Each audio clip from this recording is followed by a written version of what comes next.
Radhe Radhe friends. ओम गम गणपते नमः। ओम नमो भगवते वासुदेवाय। श्री राधे राधे। आप सभी भक्तजनों का इस नई वीडियो में स्वागत है। भगवान श्री कृष्ण से लीजिए जिंदगी के 6 सबक। भगवान श्री कृष्ण का पूरा जीवन मैनेजमेंट की प्रयोगशाला जैसा है। कुरुक्षेत्र में 2 सेनाओं के बीच खड़े होकर भारी तनाव के समय उन्होंने अर्जुन को जो ज्ञान दिया वह दुनिया में श्रेष्ठतम है। गीता का जन्म हुआ युद्ध के मैदान में 2 सेनाओं के बीच। जीवन की श्रेष्ठतम बातें भारी तनाव और दबाव में ही बाहर निकलती हैं। अगर आप मस्तिष्क को शांत और मन को स्थिर रखने की कोशिश करें तो सबसे बुरी परिस्थितियों में भी अपने लिए कुछ बहुत ही बेहतरीन निकाल पाएंगे। यही सिखाते हैं श्री कृष्ण। गीता पढ़ने से पहले अगर इसी बात को समझ लिया जाए तो गीता पढ़ना सफल हुआ मानो। श्री कृष्ण का जीवन ऐसी ही बातों से भरा पड़ा है। ज़रूरत है नज़रिए की। उनका जीवन आपके लिए माइथोलॉजी का एक हिस्सा मात्र भी हो सकता है और आपका पूरा जीवन बदल कर रख देने वाला ज्ञान भी। यह हमें तय करना है कि हम उनके जीवन से क्या लेना चाहते हैं। श्री कृष्ण मात कथाओं में पढ़े या सुने जाने वाले पात्र नहीं हैं। वह चरित्र और व्यवहार में उतारे जाने वाले देव हैं। वह हमें सीख देते हैं। कभी अगर आपको जीवन की स्थितियों पर रोना आए तो एक बार श्री कृष्ण की जीवनी पर नज़र अवश्य डालें। रोना बंद कर देंगे आप।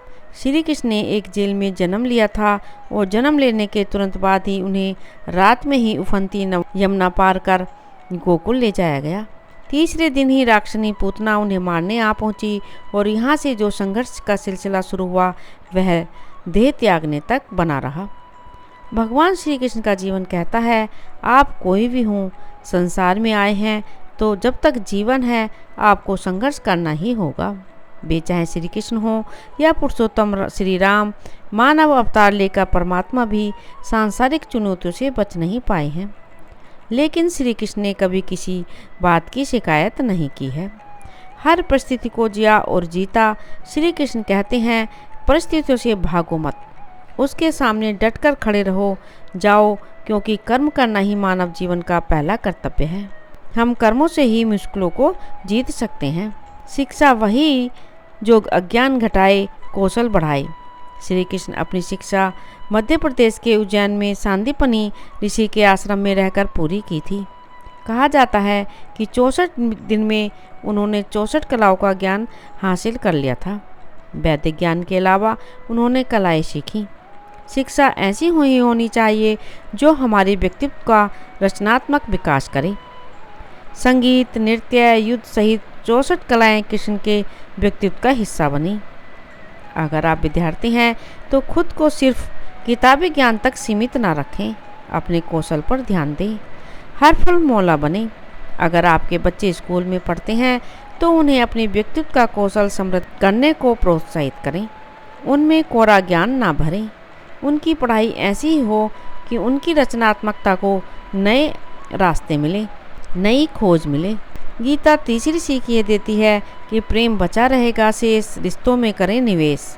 कृष्ण ने जीवन भर कभी उन लोगों का साथ नहीं छोड़ा जिनको मन से अपना माना। अर्जुन हो, सुदामा या फिर उद्धव, श्री कृष्ण ने जिसे अपना मान लिया उसका साथ जीवन भर दिया। रिश्तों के लिए उन्होंने कई लड़ाइयाँ लड़ी और रिश्तों से ही कई लड़ाइयाँ जीती। उनके जीवन का सीधा संदेश है, सांसारिक इंसान की सबसे बड़ी धरोहर रिश्ते ही हैं। अगर किसी के पास रिश्तों की पूंजी नहीं है तो वह इस संसार में अच्छा जीवन नहीं जी सकता। इसलिए रिश्तों को दिल से जिएं और उन्हें प्रेम से भरपूर बनाए रखें। श्री कृष्ण ने महाभारत का युद्ध होने से पहले शांति के लिए पांडवों और कौरवों के बीच मध्यस्थता की। हालांकि दोनों ही पक्ष युद्ध लड़ने के लिए आतुर थे, लेकिन श्री कृष्ण ने हमेशा चाहा कि कैसे भी युद्ध टल जाए। सबक यही है कि झगड़ों से कभी समस्याओं का समाधान नहीं होता। शांति के मार्ग पर चलकर ही हम समाज का रचनात्मक विकास कर सकते हैं। श्री कृष्ण ने समाज के लिए और मन के लिए शांति को ही सर्वोपरि माना है। उन्होंने समझाया कि कोई भी परेशानी तब तक मिट नहीं सकती जब तक शांति ना हो। शांति से ही सुख मिल सकता है, वह चाहे व्यक्तित्व हो या समाज की शांति से ही उन्नति संभव है। महाभारत की कहानी में जुए की घटना के बाद पांडवों को वनवास हो गया। तब श्री कृष्ण ने दूरदृष्टि दिखाते हुए अर्जुन को समझाया, यह समय बेकार करने के लिए नहीं है, बल्कि भविष्य के लिए तैयारी करने का है। उन्होंने सबको महादेव, शिव, देवराज इंद्र और देवी दुर्गा की तपस्या करने के लिए कहा। श्री कृष्ण जानते थे कि दुर्योधन को कितना भी समझाया जाए, वह पांडवों को कभी उनका राज्य नहीं लौटाएगा। तब अपना हक पाने के लिए शक्ति और सामर्थ्य की जरूरत होगी। कर्ण के कुंडल कवच पांडवों की जीत में आड़े आएंगे, यह भी वे जानते थे।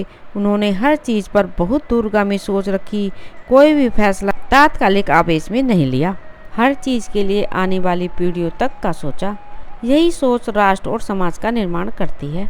श्री कृष्ण को क्रोध दिलाने वाली, उन्हें अशांत करने वाली घटनाएं बार बार हुई। शिशुपाल पांडवों के राजसूय यज्ञ में कृष्ण को अपशब्द पर अपशब्द कहता रहा। छोटा भाई था, लेकिन उसने मर्यादाएं तोड़ दी। पूरी सभा चकित थी, कुछ क्रोधित भी थे, लेकिन श्री कृष्ण शांत रहे, मुस्कुराते रहे। शांति दूत बनकर गए तो दुर्योधन ने खूब अपमान किया। कृष्ण शांत रहे। अगर हमारा मस्तिष्क स्थिर है, मन शांत है, तभी हम सही फैसले ले पाते हैं। आवेश में हमेशा हादसे से ही होते हैं। विपरीत परिस्थितियों में भी कभी विचलित नहीं होने का गुण कृष्ण से बेहतर और कौन सिखा सकता है। राधे राधे। ओम नमो भगवते वासुदेवाय। यदि आपने इस चैनल को अभी तक सब्सक्राइब नहीं किया है तो प्लीज़ सब्सक्राइब करें, ज़्यादा से ज़्यादा शेयर करें, लाइक करें, कमेंट करें। श्री राधे राधे।